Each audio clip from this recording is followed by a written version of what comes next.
that first cup of coffee in the morning. For most of us, it's an important one. For some of us, it's the most important part of the day. But with the overwhelming wealth of options, how do we choose a cup of coffee, and how has that choice changed over time with each new generation?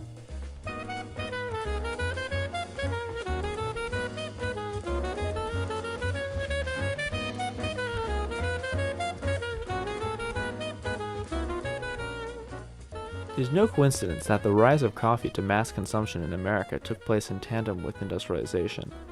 Quick energy made people more efficient when time was of concern.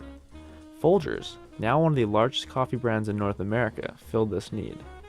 Finally, any person, despite the lack of knowledge or skill, could brew a cup of coffee. If I could just make a decent cup of coffee, I could relax. So, relax. Why don't you try instant Foldgers? Tastes good as fresh perked. Good as fresh perked. I'll surprise Harvey for his birthday tonight. Hey, great coffee. It's instant Foldgers. Doesn't it taste good as fresh perked? Better. Better than those girls make at the office.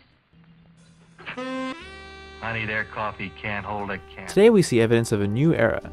Changes in branding, advertising, and the workforce highlight a growing emphasis on individual creativity and dispersed knowledge. It is the postmodern era of coffee consumption. Kind of a different thing. And I think this is a maturing of what started in the mid-70s, which is better quality drinks, more care all along the way of the process. No matter how good of a person you are, if your coffee sucks, they'll come and support you a couple times, but they're going to go to where coffee's good. Understandable, so would I. For Foldgers, information about the brand was minimalized to the vague promotional term mountain grown. Coffee is mountain grown. Mountain grown? Like the sign says, mountain grown for richer flavor. However, all Arabica coffee beans must be grown at mountain altitudes. But in the modernist era, Foldgers' uninformative but catchy slogans were enough to garner customer loyalty. By the early 70s, it was the brand itself, that familiar icon on every street corner, that garnered consumer trust.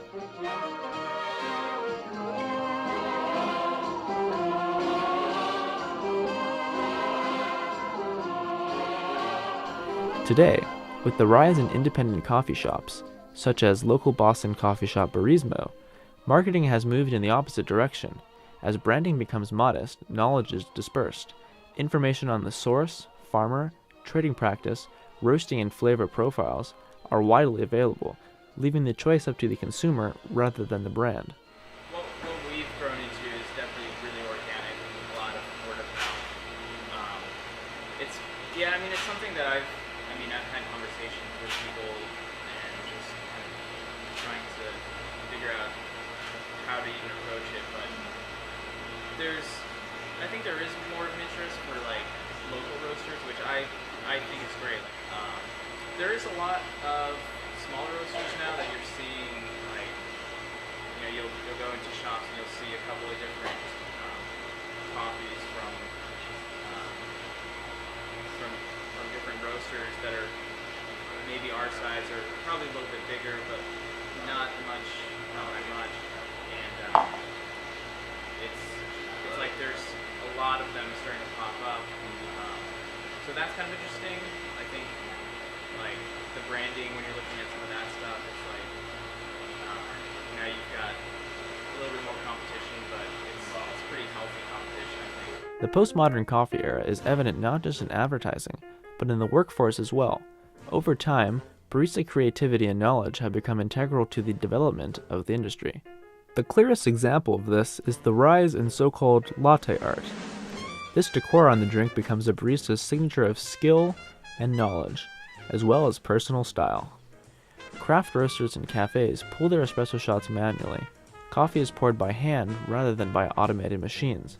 The power to make a good cup of coffee rests with each individual employee and varies with each as well. People came in and said, I want Woody to make I want Susan to make my drink because, it came out so well. So but there was, none of us, I want to say, we hardly knew what we were doing.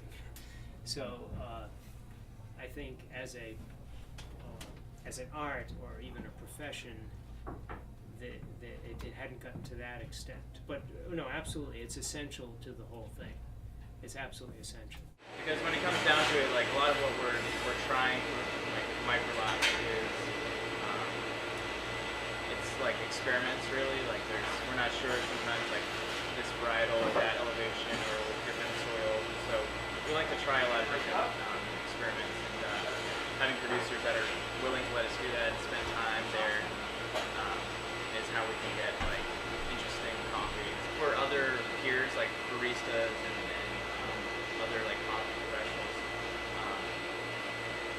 I feel like we do have a lot of respect in the community, and I think our customers who've gotten to know us recognize that and definitely respect like our what we have to say about the coffee.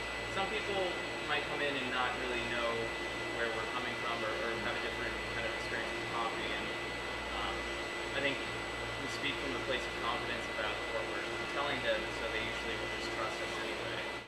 With its emphasis on individual creativity and widely dispersed knowledge, this postmodern coffee era has resulted in an increase of accessible, quality-made brews.